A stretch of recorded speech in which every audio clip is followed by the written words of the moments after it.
मेरे प्यारे बच्चों, आप सभी को मेरा नमस्कार। हम लोग अध्ययन कर रहे हैं सोशल साइंस के अंतर्गत हमारा संविधान अर्थात भारतीय संविधान।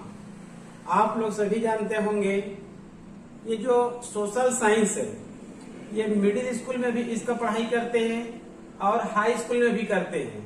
और यदि स्टूडेंट कहना चाहिए आर्ट्स सब्जेक्ट लिया है तो कहना चाहिए 11वीं 12वीं में भी अध्ययन करेंगे और कॉलेज में भी अध्ययन करते हैं। क्लियर? लेकिन आप कहना चाहिए विभिन्न कंपटीशन एग्जाम के माध्यम से यदि आप कहना चाहिए बड़े अधिकारी बनना चाहते हैं, चाहे आप स्टेट पीएससी हो, चाहे यूपीएससी हो, चाहे एसएससी हो, या फिर टीचर हो, या फिर अन्य कहने चाहिए किसी भी प्रकार का जो शासकीय पद होते हैं उसमें यदि आप जाना चाहते हैं और कंपटीशन एग्जाम दिलाना चाहते हैं तो सोशल साइंस का अध्ययन करना बहुत ही आवश्यक है। और सोशल साइंस के अंतर्गत आपको क्लास 6 से लेकर क्लास 10 तक अर्थात 6वीं से लेकर कक्षा 10वीं तक कहने की जो सोशल साइंस है एनसीईआरटी की बुक में उसका अध्ययन करना बहुत ही जरूरी है। क्लियर? तो यहाँ पर मैं आप लोगों को अध्ययन करा रहा हूँ, ये कहना चाहिए 6वां लेक्चर है भारतीय संविधान के अंतर्गत, ये 6वां लेक्चर है। ठीक है, इसके बाद कहना चाहिए ये संविधान तो कंप्लीट हो जाएगा। इसके बाद हम लोग चले जाएंगे एनसीईआरटी के अंतर्गत मिडिल स्कूल में क्या है और हाई स्कूल में क्या है। ठीक है जी, भारतीय संविधान का हम लोग विस्तृत अध्ययन करने के बाद हम लोग ये देखेंगे कि क्या सिलेबस को कहना चाहिए एनसीईआरटी की बुक में रखा गया है, उसके आधार पर भी हम लोग अध्ययन करेंगे। वहां पर भी कहने चाहिए 2-3 लेक्चर देखेंगे। ठीक है जी, उसके बाद कहना चाहिए भारतीय संविधान पूरा क्या हो जाएगा, कंप्लीट हो जाएगा। तो यहाँ पर हम लोग देखते हैं भारतीय संविधान के अंतर्गत आज ये जो कहना चाहिए विभिन्न जो पद होते हैं भारतीय संविधान में, लोकतंत्र में विभिन्न प्रकार के जो बड़े बड़े जो पद होते हैं, ठीक है, ये जो विभिन्न जो पद होते हैं त्याग पत्र किसको देना है? त्याग पत्र किसी भी व्यक्ति को नहीं दिया जा सकता है। भारतीय संविधान में कहना चाहिए एक रूल रेगुलेशन है। वैसे तो कहना चाहिए हर जगह रूल रेगुलेशन होता है। अब मान लो कहना चाहिए कोई व्यक्ति बहुत महत्वपूर्ण पद में है, यदि वो त्याग पत्र देना चाहता है तो किसी को भी त्याग पत्र नहीं दे सकता है। उसका एक कहना चाहिए नियम है। क्लियर? और ये कहने की विभिन्न कंपटीशन परीक्षा में आते ही रहते हैं। आपको कहना चाहिए ऐसे क्वेश्चन दिए जाएंगे जिसमें आप क्या हो सकते हैं, कंफ्यूज हो सकते हैं। इससे हम लोग कहना चाहिए पिछले वीडियो में अध्ययन किए थे कि शपथ पत्र कौन किसको दिलाता है। तो शपथ पत्र अलग चीज है और त्याग पत्र अलग चीज है। क्लियर? तो यहाँ पर देखते हैं, प्रथम है त्याग पत्र देने वाला व्यक्ति या पद, तो जैसे कि राष्ट्रपति। ठीक है, हम लोग कहना चाहिए शपथ समारोह में देखे थे जो राष्ट्रपति होता है उनको शपथ दिलाने वाला व्यक्ति कौन था? चीफ जस्टिस ऑफ इंडिया थे शपथ दिलाने वाले। ठीक है, और जो चीफ जस्टिस ऑफ इंडिया थे उनको भी शपथ दिलाने वाले क्या कौन थे? राष्ट्रपति। मतलब एक दूसरे के जस्ट क्या थे? अपोजिट थे। क्लियर?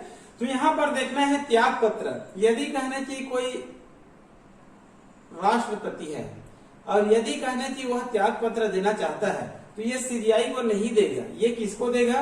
अपने नीचे अधीनस्थ कहना चाहिए उनसे एक छोटे पद वाले जो उपराष्ट्रपति होते हैं, वाइस प्रेसिडेंट होते हैं, उनको कहना चाहिए क्या देते हैं? ये त्याग पत्र देते हैं। जैसे ही ये त्याग पत्र दिए, उपराष्ट्रपति कहना चाहिए संविधान के कहना चाहिए अनुच्छेद 63 या 65 के तहत राष्ट्रपति के रूप में कार्य कर सकता है।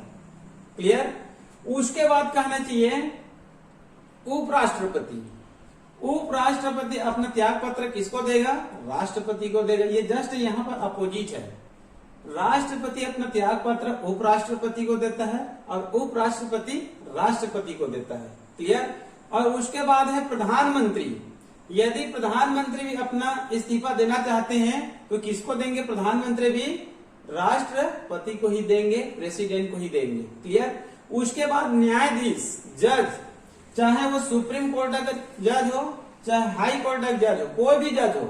और आप लोगों को पता होगा हाई कोर्ट और सुप्रीम कोर्ट के जितने भी जज होते हैं उनका कहना है कि नियुक्ति कौन करता है? कॉलेजियम के माध्यम से राष्ट्रपति करता है। क्लियर? तो यहाँ पर कहना चाहिए जो न्यायाधीश होते हैं, चाहे आपका सुप्रीम कोर्ट का हो, चाहे किसी भी स्टेट का हाई कोर्ट का जज हो, सभी कहने चाहिए त्याग पत्र किसको देते हैं? राष्ट्रपति को ही देते हैं। क्लियर? उसके बाद कहना चाहिए लोकसभा अध्यक्ष और लोकसभा उपाध्यक्ष। आप लोगों को पता होगा लोकसभा में अध्यक्ष होते हैं जिसको लोकसभा अध्यक्ष कहते हैं, वर्तमान में श्री ओम बिड़ला है। क्लियर? तो अध्यक्ष किसको देते हैं? उपाध्यक्ष को देते हैं। उपाध्यक्ष किसको देते हैं? अध्यक्ष को देते हैं। जैसे राष्ट्रपति उपराष्ट्रपति को, उपराष्ट्रपति राष्ट्रपति को, उसी प्रकार से अध्यक्ष उपाध्यक्ष को और उपाध्यक्ष अध्यक्ष को। उसी प्रकार से कहना चाहिए विधानसभा के कहने चाहिए अध्यक्ष उपाध्यक्ष होते हैं। ठीक है जी। और वर्तमान में छत्तीसगढ़ में विधानसभा के अध्यक्ष कौन है? श्री चरणदास महंत जी हैं। ठीक है। तो विधानसभा का जो अध्यक्ष रहेंगे वो उपाध्यक्ष को देंगे और उपाध्यक्ष किसको देंगे? अध्यक्ष को देंगे। यहाँ पर भी जस्ट क्या है? अपोजिट है। इसमें भी अपोजिट, ये दोनों समान है। ये लोकसभा अध्यक्ष है और ये विधानसभा है, और ये राष्ट्रपति है और ये उपराष्ट्रपति है। क्लियर? उसके बाद कहना चाहिए मुख्यमंत्री। मुख्यमंत्री कहना चाहिए राज्य सरकार का मुखिया होता है। यदि कहना चाहिए मुख्यमंत्री अपना इस्तीफा देना चाहता है तो किसको दे सकता है? वो राज्यपाल को देगा। क्लियर? यहीं पर थोड़ा सा और आप लोग कंफ्यूजन दूर कर लेंगे। जैसे कि प्रधानमंत्री, ठीक है, प्रधानमंत्री के अंदर में बहुत सारे कहना चाहिए मिनिस्टर भी होते हैं। भारत में कहना चाहिए 545 पद है संसद लोकसभा का। क्लियर? तो यहाँ पर लगभग कहना चाहिए 70 से 74 के आसपास मिनिस्टर हो सकते हैं। तो जो 70 से 74 मिनिस्टर होते हैं वो अपना इस्तीफा किसको सौंपेंगे? अपना त्याग पत्र किसको देंगे? वो कहना चाहिए प्रधानमंत्री को देते हैं, क्योंकि मंत्रिमंडल का मुखिया कौन होता है? प्रधानमंत्री होता है। क्लियर? तो प्रधानमंत्री के अंदर में जितने भी मिनिस्टर होते हैं, चाहे आपका विदेश मंत्री हो, चाहे रक्षा मंत्री हो, चाहे गृह मंत्री हो, चाहे वन मंत्री हो, चाहे शिक्षा मंत्री हो, चाहे रेल मंत्री हो, चाहे नागरिक उड्डयन मंत्री हो, कोई भी मंत्री हो, वो अपना इस्तीफा किसको सौंपेंगे? त्याग पत्र किसको देंगे? प्रधानमंत्री को। और यदि प्रधानमंत्री देना चाहते हैं तो राष्ट्रपति को। उसी प्रकार से कहना चाहिए मुख्यमंत्री के अंडर में भी 12-15 की संख्या में कहना चाहिए क्या होते हैं? छोटे राज्य में कम होते हैं, बड़े राज्य में ज्यादा होते हैं, क्योंकि मंत्रिमंडल की अधिकतम सीमा कितनी होती है? 15% होती है। तो छत्तीसगढ़ में कहना चाहिए 13 है मंत्रियों की संख्या। तो जो अन्य मंत्रियों की संख्या है, ठीक है, वो कहने चाहिए अपना त्याग पत्र किसको देंगे? मुख्यमंत्री को देंगे। क्लियर? और मुख्यमंत्री अपना त्याग पत्र किसको देते हैं? राज्यपाल को देते हैं। क्लियर? उसके बाद कहना चाहिए राज्यपाल। राज्यपाल तो कहना चाहिए राष्ट्रपति का प्रसाद पर्यंत होता है, जब चाहे उसको वापस बुला सकता है। तो राज्यपाल अपना त्याग पत्र किसको सौंपेगा? राष्ट्रपति को सौंपेगा, क्योंकि नियुक्तिकर्ता अधिकारी यही होते हैं। क्लियर? उसके बाद कहना चाहिए तो हो गया विधानसभा अध्यक्ष उपाध्यक्ष को, उपाध्यक्ष अध्यक्ष को। उसके बाद है संसद। उसके बाद है संसद। कहना चाहिए जो लोकसभा सांसद हो चाहे राज्यसभा सांसद हो। ठीक है? तो यहाँ पर लोकसभा और राज्यसभा, क्योंकि हमारे देश में 2 प्रकार के सांसद है, ये दोनों कहना चाहिए अपने अपने अध्यक्ष को देंगे। लोकसभा सांसद किसको देगा? लोकसभा अध्यक्ष को। और जो राज्यसभा सांसद होते हैं, जो राज्यसभा सांसद होते हैं, वो अपना त्याग पत्र किसको देंगे? अपने सभापति को। देखो, लोकसभा में लोकसभा अध्यक्ष होता है, राज्यसभा में अध्यक्ष नहीं होता है। अध्यक्ष के पद को एक दूसरा नाम दिया गया है, उसको कहा जाता है सभापति। राज्यसभा का क्या होता है? सभापति। और याद रखेंगे, कोई सभापति में कोई दूसरा व्यक्ति नहीं होता है। राज्यसभा का सभापति होता है उपराष्ट्रपति होता है। राज्यसभा का सभापति कौन होता है? उपराष्ट्रपति होता है। वर्तमान में उपराष्ट्रपति कौन है? श्री वेंकैया नायडू जी हैं। ये कहना चाहिए उपराष्ट्रपति हैं। और राज्यसभा का क्या है? सभापति है। यहीं पर एक क्वेश्चन आता है, लोकसभा अध्यक्ष, लोकसभा अध्यक्ष और राज्यसभा सभापति अर्थात उपराष्ट्रपति, दोनों का वेतन क्या होता है? समान होता है। हमारे देश में शासकीय पद में सबसे ज्यादा वेतन होता है राष्ट्रपति का। ठीक है, वर्तमान में कहना चाहिए मंथली 5 लाख है। ठीक है, अब दूसरे नंबर पर कहना चाहिए वेतन किसका अधिक होता है। एक होता है उपराष्ट्रपति अर्थात राज्यसभा का सभापति, और दूसरा होता है लोकसभा का अध्यक्ष। ये जो उपराष्ट्रपति होता है, उपराष्ट्रपति के रूप में वेतन नहीं लेता है, ये अपना वेतन लेता है राज्यसभा के सभापति के रूप में। इसी कारण लोकसभा का अध्यक्ष और राज्यसभा का सभापति दोनों समकक्षी है, तो दोनों का वेतन एक समान है। मतलब ये वेतन इस रूप में नहीं पाएगा, ये राज्यसभा के सभापति के रूप में वेतन पाता है। इसी कारण दोनों का वेतन समान होता है। लेकिन पद में देखेंगे तो भारत का दूसरा सबसे बड़ा पद होता है, मतलब लोकसभा अध्यक्ष से ये बड़ा पद होता है। क्लियर। उसके बाद आगे है अध्यक्ष संघ लोक सेवा आयोग। आप लोग जानते होंगे यूपीएससी का एग्जाम होता है। क्या एग्जाम होता है?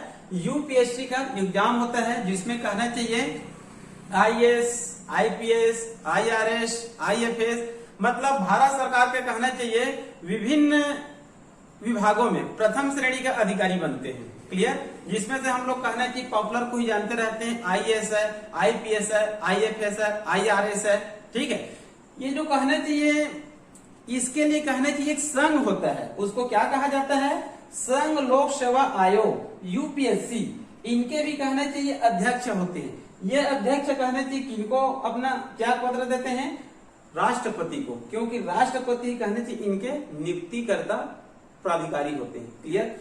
उसी प्रकार से जो राज्य में होते हैं उनको कहना चाहिए स्टेट पीएससी कहा जाता है, राज्य पीएससी कहा जाता है। इनका भी कहना चाहिए अध्यक्ष होता है।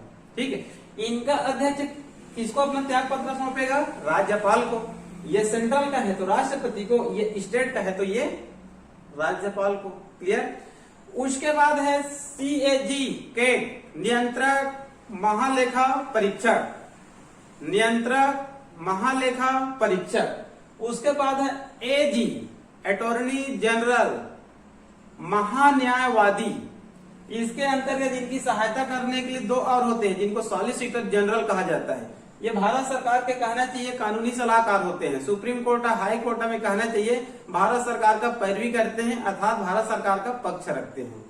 राज्य सरकार में जो पक्ष रखते हैं उसको महाअधिवक्ता कहते हैं, महाअधिवक्ता। और ये है महान्यायवादी।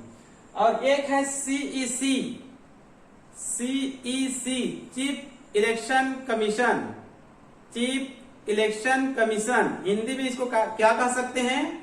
Chief election commission. मुख्य चुनाव आयुक्त, मुख्य चुनाव आयुक्त।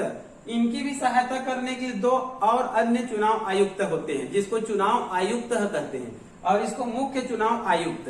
इनकी भी सहायता करने के लिए दो होते हैं, जिनको सॉलिसिटर जनरल कहा जाता है, और इसको अटॉर्नी जनरल, महान्यायवादी। ये कहने चाहिए सीएजी होता है, नियंत्रक महालेखा परीक्षक। इनको कहना चाहिए सार्वजनिक धन का संरक्षक कहा जाता है। एक बार क्वेश्चन आया था यहां से एजी से अटॉर्नी जनरल से, वह कौन सा व्यक्ति है? वह कौन सा व्यक्ति जो लोकसभा राज्यसभा में बोल सकता है लेकिन वोट देने का अधिकार नहीं रखता? वह कौन सा व्यक्ति है जो लोकसभा राज्यसभा में जाकर बोल सकता है लेकिन वोट देने का अधिकार नहीं रखता है? ये यही व्यक्ति है, अटॉर्नी जनरल। यह कहना चाहिए इनकी भी नियुक्ति कौन किया रहता है? राष्ट्रपति। और इन तीनों को हटाना बहुत मुश्किल होता है, क्यों? इनको कहना चाहिए राष्ट्रपति उपराष्ट्रपति के समान महाअभियोग से ही हटाया जा सकता है। जजों को भी महाअभियोग से ही हटाया जा सकता है। क्लियर।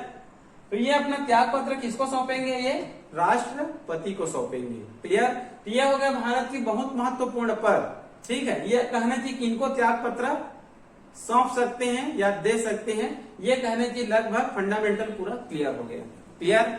उसके बाद हम लोग आगे देखते हैं, कुछ राज्य के उदाहरण लेते हैं, क्योंकि हमारे देश में तो बहुत अधिक राज्य है, 27-28 की संख्या है, और केंद्र शासित प्रदेश है। ठीक है, उसको आप लोग गूगल या फिर पुस्तक से पढ़ते रहना। यहाँ पर कुछ राज्यों को उदाहरण देखते हैं कि राज्यों में कहने चाहिए कितनी लोकसभा होता है, कितनी राज्यसभा है, कितनी विधानसभा है। क्लियर। आगे चलकर कहना चाहिए हमारी संसद में भी इसका हम लोग और अध्ययन करेंगे, क्योंकि जो 8वीं का एनसीईआरटी का बुक है उसमें अलग से कहना चाहिए हमारी संसद नाम से एक चैप्टर है। और जो सीजी बोर्ड का है, स्टेट बोर्ड का है, उसमें कहना चाहिए संसद, मतलब केंद्र सरकार नाम से एक चैप्टर है, तो वहां पर कहना चाहिए दोनों प्रकार के संसद का उल्लेख है, और सरकार कैसे बनती है, कानून कैसे बनते हैं, उसका उल्लेख है। ठीक है, तो यहां पर देखते हैं जैसे उत्तर प्रदेश भारत का कहना चाहिए सबसे बड़ी जनसंख्या की दृष्टि से सबसे बड़ी स्टेट कौन सा है, उत्तर प्रदेश। यहाँ की जनसंख्या लगभग 19 से 20 करोड़ है, 19 से 20 करोड़। अपने छत्तीसगढ़ की कहने की जनसंख्या लगभग 3 करोड़ के आसपास है, 2021 में जनगणना होगा उसके अनुसार। क्लियर। उत्तर प्रदेश में लोकसभा सीटों की संख्या कितनी है, 80, सबसे अधिक। राज्यसभा सीटों की संख्या 31, विधानसभा सीटों की संख्या 403। उसी प्रकार से आप देख लीजिए महाराष्ट्र 48, 19, 288। उसी प्रकार से देख लीजिए पश्चिम बंगाल 42, 16, 294। अपनी छत्तीसगढ़ की स्थिति देख लीजिए, लोकसभा सीटों की संख्या 11, राज्यसभा सीटों की संख्या 5 और विधानसभा सीटों की संख्या 90। क्लियर। आप लोगों को शायद मैं विधान परिषद के बारे में नहीं बता पाया हूं। ठीक है, यहां पर कहने चाहिए विधान परिषद के बारे में थोड़ा सा जान लेते हैं। आप लोगों को पता होगा हमारी जो संसद होती है वो कहने चाहिए लोकसभा और राज्यसभा से मिलकर बना हुआ है, लोकसभा राज्यसभा से मिलकर बना हुआ है। और आप लोगों को पता होगा जो राज्यसभा होती है वो स्थायी सदन है, वो कभी भी विघटन नहीं होता है। लोकसभा स्थायी नहीं होता है, वो हर 5 वर्ष में चुनाव होती है तो विघटन हो जाता है। जैसे कि एक उदाहरण देता हूं, लोकसभा के चुनाव कहना चाहिए 2019 में हुआ, जिसमें कहना चाहिए मोदी सरकार प्रचंड मतों से अपनी सरकार बनाए। अब अगला लोकसभा चुनाव कब होगा, 19/5/24। यदि कहना चाहिए ये 5 साल का होता है, कितने वर्ष का होता है, मान लो 5 वर्ष का। यदि बीच में सरकार नहीं गिरती है तो अगला चुनाव कब होगा, 24/5/29। इस प्रकार से। ठीक है, जो लोकसभा होते हैं, विधानसभा होते हैं, पंचायत होते हैं, नगरीय निकाय होते हैं, वो सभी 5 वर्ष के होते हैं हमारे देश में, ये तो सबको पता है। लेकिन जो कहना चाहिए राज्यसभा होता है, ये स्थायी सदन होता है और ये कहना चाहिए 6 वर्ष का होता है। कितने वर्ष का होता है ये, इनका कार्यकाल 6 वर्ष का होता है। कोई भी राज्यसभा संसद बनेगा उनका कार्यकाल कितने वर्ष का रहेगा, 6 वर्ष का रहेगा।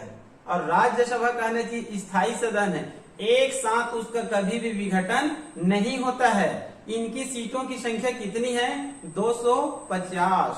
उसमें से 12 को राष्ट्रपति क्या करता है, मनोनीत करता है। चुनाव कितने का होता है, 238 का। ठीक है, और इनके चुनाव में भाग कौन लेते हैं, विधानसभा के सदस्य अर्थात एमएलए। राज्यसभा का चुनाव अप्रत्यक्ष होता है और जो राज्यसभा संसद बनते हैं उनको हम लोग डायरेक्ट नहीं देते हैं, उनका चुनाव इनडायरेक्ट अप्रत्यक्ष होता है, अर्थात उनको उस राज्य के विधायक वोट देते हैं। जैसे हमारा राज्य कहने चाहिए छत्तीसगढ़ है, हमारा राज्य क्या है, छत्तीसगढ़ है। छत्तीसगढ़ में कहना चाहिए राज्यसभा सीटों की संख्या कितनी है, 5 है। तो पांचों का एक साथ कार्यकाल पूरा नहीं होता है, अलग अलग समय में इनका कार्यकाल पूरा रहता है। तो मान लो एक रिटायरमेंट हो गए तो एक बचा, तो एक का कहने की चुनाव होना है। तो हमारे राज्य में जो 90 एमएलए है, 90 विधायक है, वही उनको क्या करते हैं, वोट देते हैं। जिनको ज्यादा वोट मिला वो क्या बनेगा, राज्यसभा संसद बनेगा। इसका उल्लेख हम लोग और आगे करेंगे हमारी संसद में। क्लियर। उसके बाद हम लोग देखते हैं कुछ महत्वपूर्ण पद और उनकी न्यूनतम वर्ष, मतलब उस पद को पाने के लिए कितनी न्यूनतम वर्ष होना चाहिए। इसको भी कई बार पूछा जाता है, राष्ट्रपति के कई बार पूछा जाता है कि राष्ट्रपति बनने के लिए न्यूनतम वर्ष कितनी होनी चाहिए। ठीक है, तो आप लोग कहने चाहिए इनको याद रख लेंगे। देखिए यहाँ पर राष्ट्रपति, उपराष्ट्रपति, राज्यपाल, तीनों ही ऐसा पद है जिनको बनने के लिए कितना होना चाहिए, न्यूनतम वर्ष 35 ईयर अर्थात 35 वर्ष पूर्ण होना चाहिए उम्र में। क्लियर। उसके बाद देखिए आप लोग राज्यसभा का सांसद, राज्यसभा का सांसद इनको कहना चाहिए 30 ईयर होना चाहिए, 30 वर्ष होना चाहिए, तभी वो राज्यसभा का सांसद बन सकता है। क्लियर। उसके बाद है लोकसभा सांसद और आगे है विधानसभा सदस्य अर्थात विधायक अर्थात एमएलए। तो जो लोकसभा का सांसद है और जो विधानसभा का सदस्य जिसको एमएलए या फिर विधायक कहते हैं सामान्य शब्दों में, इनको कहना चाहिए बनने के लिए कितना उम्र पूर्ण होना चाहिए, 25 वर्ष। अर्थात कोई भी विधायक बनना चाहता है, सांसद बनना चाहता है लोकसभा, तो 25 वर्ष कहना चाहिए पूर्ण होना चाहिए, तभी वो चुनाव लड़ सकता है, अन्यथा उनका नामांकन फॉर्म क्या हो सकता है, निरस्त हो जाएगा। क्लियर। उसके बाद आगे देखिए पंचायत पदाधिकारी। पंचायत पदाधिकारी के अंतर्गत 4-5 पद होते हैं मान लो, ठीक है। एक होता है पंच, एक होता है सरपंच और एक होता है बीडीसी और एक होता है डीडीसी, ठीक है। 4 वोट देते हैं पंचायत चुनाव में, इसका भी आगे चलकर विस्तृत अध्ययन करेंगे एक लेक्चर में, ठीक है। पंच, सरपंच, बीडीसी, डीडीसी। आगे चलकर पंच में से कोई एक क्या बनता है, उप सरपंच बनता है। बीडीसी में से कोई क्या बनता है, जनपद पंचायत अध्यक्ष बनता है। डीडीसी में से आगे चलकर कोई क्या बनता है, जिला पंचायत अध्यक्ष बनता है। तो पंचायत का कोई भी चुनाव, पंचायत का कोई भी चुनाव आपको लड़ने के लिए कितना वर्ष पूर्ण करना पड़ेगा, 21 ईयर, 21 वर्ष।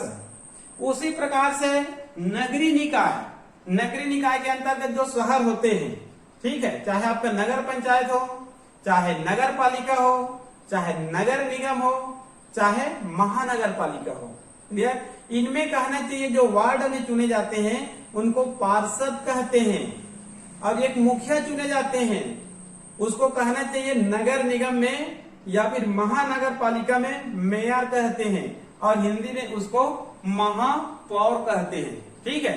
तो जो पार्षद होते हैं, महापौर होते हैं, इनका चुनाव लड़ने के लिए आपको 21 अर्थात पंचायत और नगरी दोनों का चुनाव लड़ने के लिए आपको न्यूनतम कितना वर्ष पूर्ण करना पड़ेगा, 21 ईयर, 21 वर्ष। क्लियर। उसके बाद कहने चाहिए मत देने का अधिकार। भारत में कहने की वर्तमान समय में मत देने का अधिकार 18 वर्ष है, चाहे मेल हो चाहे फीमेल हो, ठीक है जी। ये पहले कहना चाहिए 1985 के पहले कहने चाहिए ये 21 वर्ष था, ठीक है। इसको बाद में कहने चाहिए कम किया गया, 21 वर्ष से घटाकर 18 वर्ष कर दिया गया। क्लियर। तो यह हो गया आप लोगों का संविधान के अंतर्गत ये बहुत ही महत्वपूर्ण कहने चाहिए आर्टिकल चैप्टर है। इसमें से अधिकांश कहने चाहिए क्वेश्चन कंपटीशन परीक्षा में आते ही रहते हैं। यदि आप मिडिल स्कूल हाई स्कूल में पढ़ रहे हैं और आप आगे चलकर कहना चाहिए कंपटीशन परीक्षा दिलाना चाहते हैं और आप कहना चाहिए कोई भी बड़े अधिकारी या फिर शासकीय जॉब पाना चाहते हैं, तो आप कहना चाहिए इन सब को अभी से अध्ययन क्लियर करते रहिए, ताकि कहने की आप 12वीं पास आउट होते होते अधिकांश कहने की आपका जीएस क्लियर होना चाहिए, तभी आप आगे चलकर आसानी से शासकीय जॉब प्राप्त कर सकते हैं। और यदि आप कहने की स्नातक के बाद शुरू करते हैं, यदि आप ग्रेजुएशन पूर्ण करने के बाद ये सब शुरू करेंगे तब आप क्या हो सकते हैं, पिछड़ सकते हैं, ठीक है जी। तो आज के लिए केवल इतना ही, फिर आगे लेक्चर में अध्ययन करेंगे संविधान का ही, ठीक है जी। ओके।